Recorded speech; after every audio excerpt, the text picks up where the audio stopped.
Hello world, I'm Hazel of Hazel and Aka Design and welcome to my channel. I'm so glad you're here because if you weren't, I'd be talking to myself and that's never a good sign.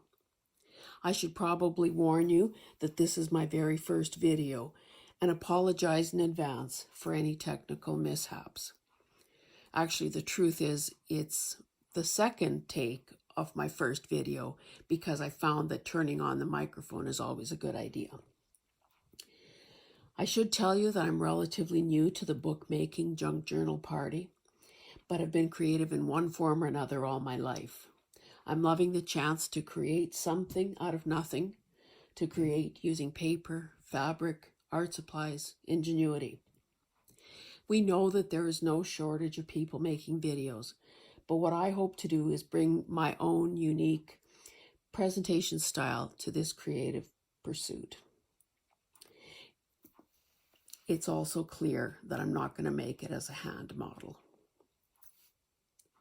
Over the past year, I've stayed up way past my bedtime and gone glassy-eyed, watching YouTube tutorials, process videos, flip-throughs, and more. I've navigated through the world of Etsy and been introduced to digis. I've learned the lingo, and trust me, there's lots of lingo to learn. Each of those videos left a mark on me, and I can't possibly thank all the presenters for their generosity in sharing their knowledge.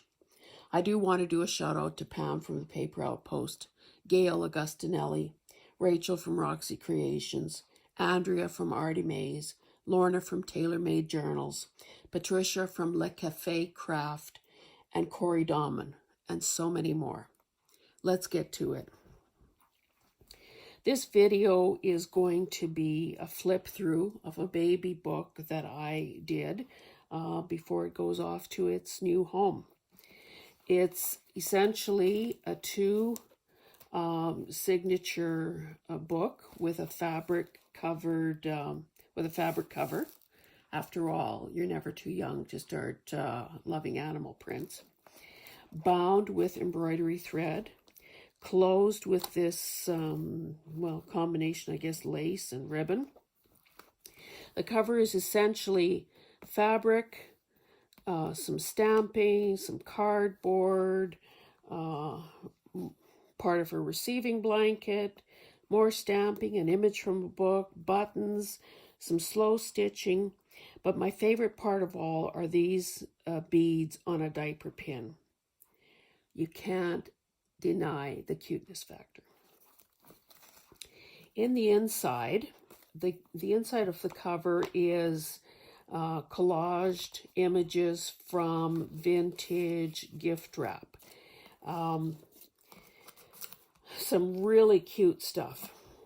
I really like this cute little sock, so I just basically pinned it to this lace pocket. In the pocket, I've also covered a jigsaw puzzle piece, and we'll be adding a personal message, as well as the note from the journal maker. Essentially, I tweaked the prototype that Pam shares with her subscribers. Throughout the journal, I've tried to find a balance between the explosion of color that is part of, babies and children, and the need for white space and a resting place for the eye. And hope I struck the balance by providing enough space also for journaling and enough visual stimulation. In case you couldn't tell by all the pink, this is a card that says, "Welcome to your baby girl." Some stamped coffee dyed paper, a side pocket with a tag with a ribbon attachment, another pocket, machine stitched edging on the scrapbooking page, journal card. This page is basically multicolored stamping done with some really cute baby stamps. Theoretically, I suppose you could journal over it, but I don't know that anyone would because there is plenty of writing space. Coffee dyed paper some, again, appropriate stickers. I've included several babysitter notes because we know that eventually the parents will want to leave home. And it's good if you can do so with confidence, knowing that the babysitter knows everything. This is a decorated envelope just pinned to a piece of gel printed paper. I've layered a paper napkin, eyelash trim, scrapbooking paper, a cute image that you will see recurring because I just love it, and a definition of what is a baby. This is a flip out with plenty of journaling space front and back, a card that I just embellished a bit, scrapbooking paper with a lace edge, machine stitched on there. No, glued on there. A side tuck, an oversized card. Here's some paper that I stamped with there's a tab, as well as a place to insert a photo, because we know that new parents, well, at least for a first child, go crazy taking photos. By the time the second or third one comes along, you're lucky if you can find any photos of them, in my experience. This is a napkin decoupaged page with some cutouts and some doodling that I did around the shapes. Again, more hand stitching. This is the centerfold of the first signature. This is embroidered floss that I used to bind the book. There's an angel, a charm, as well as some beads.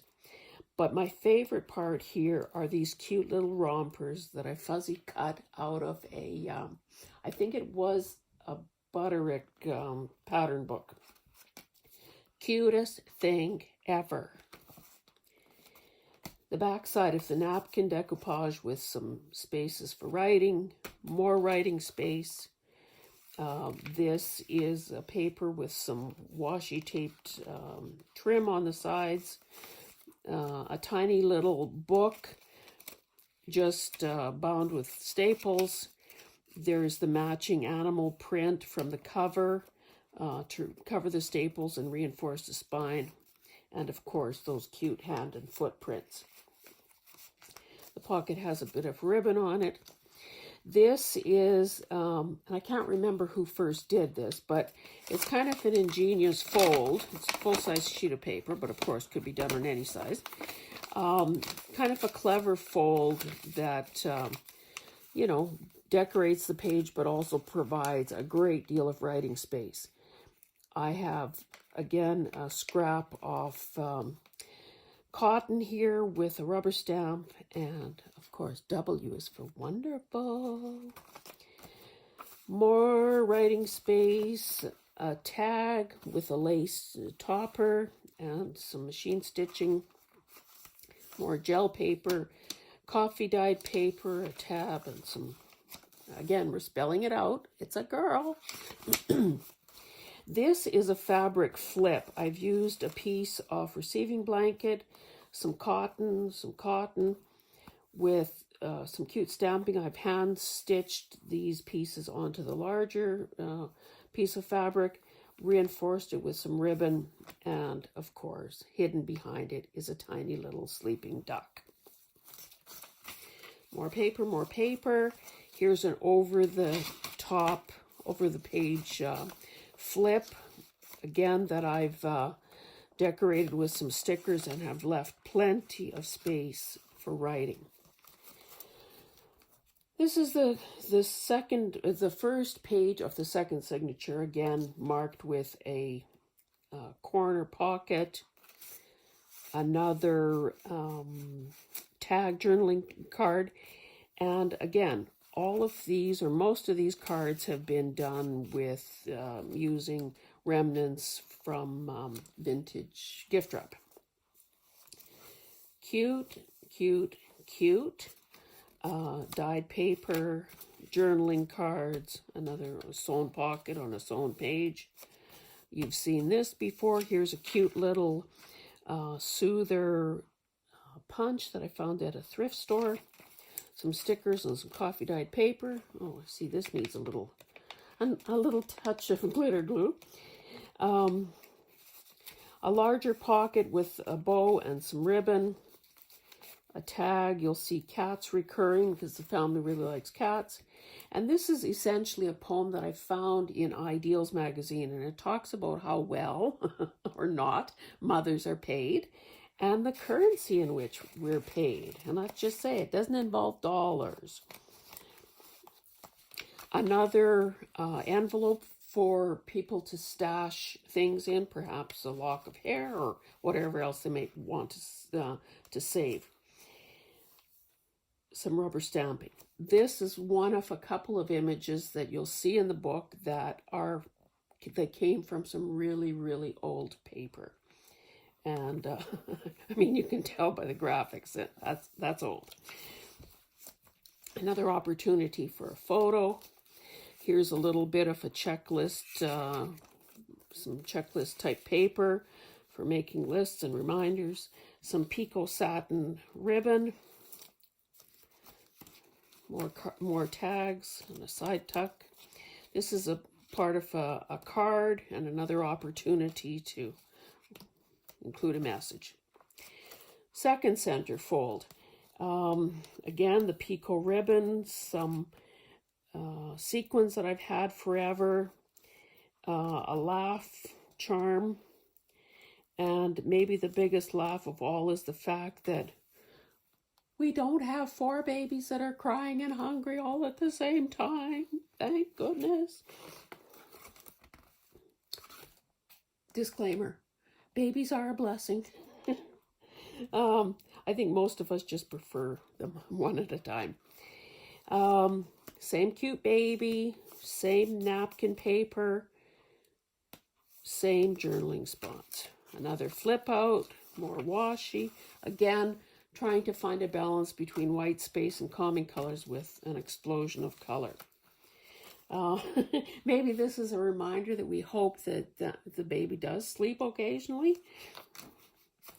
Again, another image from the old wrapping paper. And so we go. This is a cute little handprint. I can't resist that. And it's done on a tea bag. And tucked inside, the perfect size, is a tiny little playing card.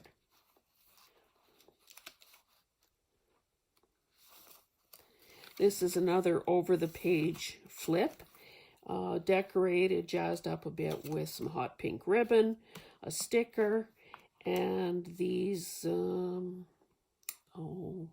gems. They're obviously precious gems that I've included as well. In this back pocket, I have included, at a thrift store, I found a bag of these granny squares. And obviously the person didn't, sew them all together. But I just thought it was kind of cute to include a square, obviously because a lot of, time and attention went into creating that. And it just seemed kind of, pink for one thing. Pink and cute. And finally, in this book, anyone who's a mother knows that dirty faces and crying are part of the child rearing reality. This photo came from, I believe it was an old German book with that featured children's photography. So I used that image, tied it closed with this yellow satin ribbon. And basically, what I'm calling little life lessons, included some pages out of a book. I think it was called Lessons My Kids Have Taught Me or something to that effect. And I obviously won't read them all, although they're very good. Crawling still gets you there. If you're going to draw on the wall, do it behind the couch. It's more fun to color outside the lines. And we as junk journalers certainly believe that. Some of these lessons take a whole lifetime to learn as well. If the tree had apples last year, don't expect pears this year. Maybe it is what it is. Wait for your little sister. Wait your turn. Ask why until you understand. And a pocket at the end. So that concludes my flip through. That concludes my first video. I hope that you choose to subscribe, because who knows what I might say next. I hope that you give me a thumbs up, and I hope that between now and the next video, you take care and you keep crafting.